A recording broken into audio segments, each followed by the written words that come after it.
Hi, this is Pearl and welcome to my channel. Today I have a scrapbooking process video for you using the Felicity Jane Tori kit. This is a picture of my son and his friends on his 3rd birthday, and we had taken the families to Legoland. All of us had annual passes, so it was just a matter of us going there, and we had like a little birthday party there at Legoland for him and his friends. So you'll see I have the picture there, and then I have the large alphas to spell out 3, and I have it kind of placed so I know where I want to do my journaling. And so I use my pencil to mark off where I wanted to start my journaling, and I'm using the We Are Memory Keepers typewriter typecast, and I like this typewriter because it fits the 12 by 12 cardstock in there, so I don't have to use a wide format printer. So I do a lot of my scrapbooking while I'm at a crop, and so I don't take my printer with me, so I like to use my typewriter while I'm there. So you'll see there that I'm going to start my journaling, and I wrote, Zachary, for your 3rd birthday, we went to Legoland with Ryan and Maxton and their families. It's so great that everyone has annual passes. You boys had a blast with each other, and instead of cake, we celebrated with ice cream. It was delicious. Christian tried to keep up with you boys. Thankfully, all of you have kind hearts and were kind to him. I love you so much. And then I was supposed to put a date on there, and I didn't do that, so I'll do that after the fact. And you'll see there that I'm looking at the different date stamps that I have, and what I end up having to use is going to be the October Afternoon Decade stamp, because this happened in 2010.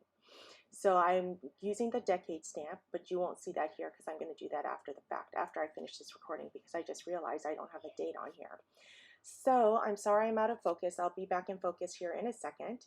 So while I'm doing that, I'm going to do this arrow stencil, and I'm going to use a gold kind of a mousse thing. And if I can find all of these items, I'll link them down below. And if I can't find the exact items I used for this, the stencils and the mousse, I'm going to link items that are very similar. So I'm using this arrow stencil, and I'm using the embossing paste by Wendy Vecchi, I think is how you say her name, and it's a gold. And I'm just reading the instructions because a girl at the crop just gave me a bunch of her mixed media supplies, so that's why I've never used this, and it's not brand new. But I'm not being specific about where I'm putting this embossing paste because it's not supposed to be perfect. So you'll see I'm picking this up here, and I'm just going to put it across so it goes across the picture, and it doesn't have to cover everything. I just want it kind of as like a border type of a thing around the picture. So I'm going to go ahead and wash off my stencil, and this is where I'm supposed to be doing the roller date stamp, and I forgot to stamp it, but I will go ahead and do that at another time. I'm using my ATG gun to put adhesive in the middle of my photo to start layering my photo, and I'm using this stripe page as my border. And I do like that you can see a bit of the stripes on the edges of the photo.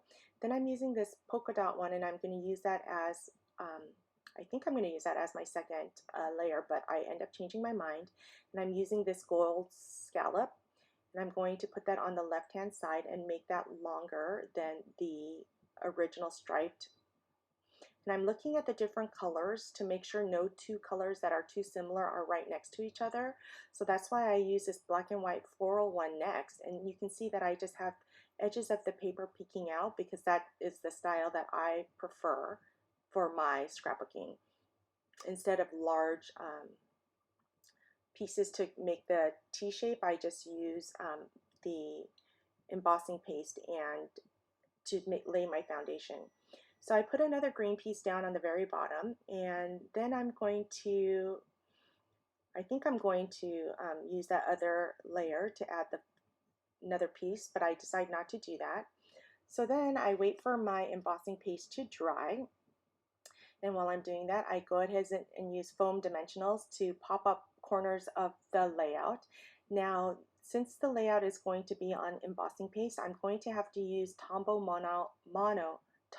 Mono multi-adhesive to adhere it down because the ATG may not hold on to it well enough because of the grooves in the embossing paste. So I will use the Tombow Mono multi-adhesive for that, to adhere that to the cardstock. So after I pop up the corners of my photo and all the different layers, here's where I have the dried embossing paste. Now I'm going to put the letters on there first, and I'm using my Tombow Mono multi-adhesive for this as well. I'm starting with the middle letter R, and all I'm doing is making sure that all the letters I have are not the same colors next to each other.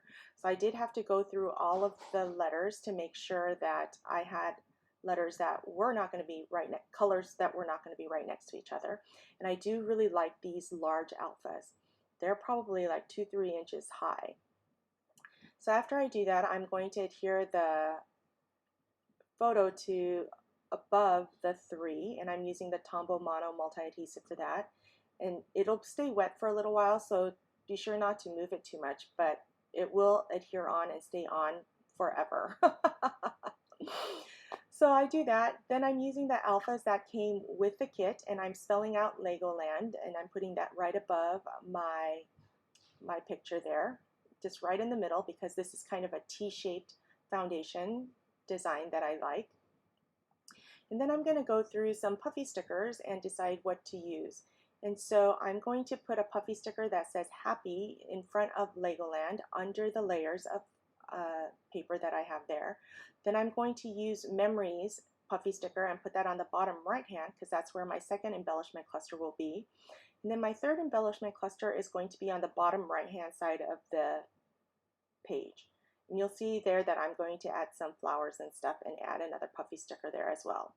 I'm going to use this banner on the top left hand side of my photo because that's where my first embellishment cluster is, and I'm using foam dimensionals to add that, to pop that up and give it extra dimension. And I'm just going to put it to the left hand side under the layers of the paper as well.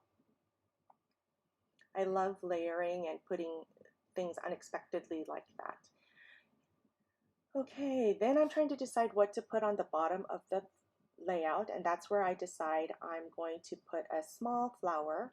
Now these flowers I fussy cut from the very beginning, and it was a big 12 by 12 cardstock, and I just sat and fussy cut all of them out, not knowing what I was going to use them for. But you'll see I just used a piece of the fussy cut because I save all the little fussy pieces. And I'm using that, and it's perfect on the bottom right hand side of the page. And then I'm using the puffy sticker that says this place. So you'll see there that I'm making sure that I have 3 embellishment clusters. I'm using the Heidi Swapp Color Shine in Black Velvet in the 3 areas of embellishment. You don't have to use that. You can use any black ink and splatter that. Then I'm going to use these enamel dots. For a second I forgot what the word was. And I'm just using the blue color, and I'm putting that into the 3 areas of embellishment clusters. And then I call my layout done. Thank you so much for joining me on this process video. If you enjoy this type of video, don't forget to give me a thumbs up, subscribe, hit that notification bell so you know every time I upload a new video. And if you share this with a friend who you think might enjoy these types of videos, that would help me out greatly. Thanks so much, and I'll see you next time.